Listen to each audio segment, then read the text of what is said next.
유병헌이 맞다고 보는 점은 일단 DNA 분석 결과 그리고 또 지문 감식 결과가 유 씨로 확인됐다는 겁니다. 네, 하지만 자세한 사망 시점과 원인은 정밀 감정 결과가 나와야 확인이 가능할 것으로 보이는데요. 전남 순천경찰서에 나가 있는 취재기자 연결하겠습니다. 자, 백종규 기자, 경찰이 지난달 12일에 발견된 유병헌 시신이 맞다라고 발표했죠?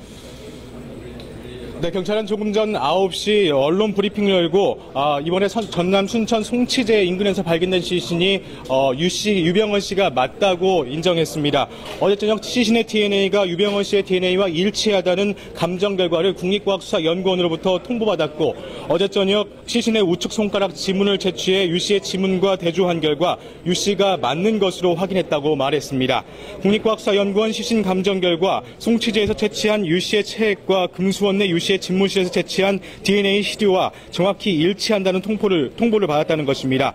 유병헌 씨의 친형인 유병헌 씨와의 염색체 대조 확인 결과도 동일한 부모를 둔 형제로 밝혀진 것으로 통보를 받아 유 씨가 확실하다고 전했습니다.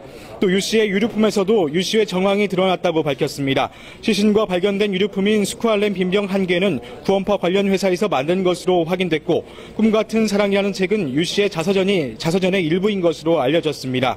또 시신이 입고 있던 옷과 신발은 고가의 명품인 것으로 확인됐습니다.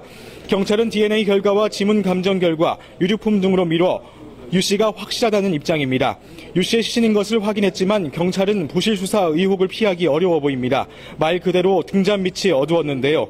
경찰이 시신이 처음에 발견됐을 당시 제대로 된 확인을 했더라면 유 씨라는 것을 특정할 수 있었지만 유류품과 시신의 상태를 자세히 살피지 않은 것으로 알려졌습니다. 우영우 전남 순천경찰서장도 이와 관련해 미흡한 점이 있었다고 인정했습니다. 먼저 시신의 특징을 살피지 않았고 손가락 등 특정 부위에 대한 정밀 조사를 하지 않았던 것으로 알려졌습니다.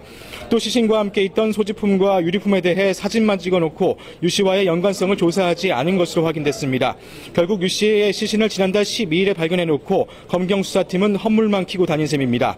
경찰은 미흡한 점이 있었다는 것을 인정하고 유 씨의 사망 원인과 시기를 찾는 데 최선을 다할 것이라고 밝혔습니다. 하지만 엄청난 수사 인력이 유 씨를 찾아놓고도 확인을 못했다는 점에서 경찰 수사팀은 신뢰를 잃어버렸습니다. 지금까지 전남 순천경찰서에서 YTN 백종규입니다.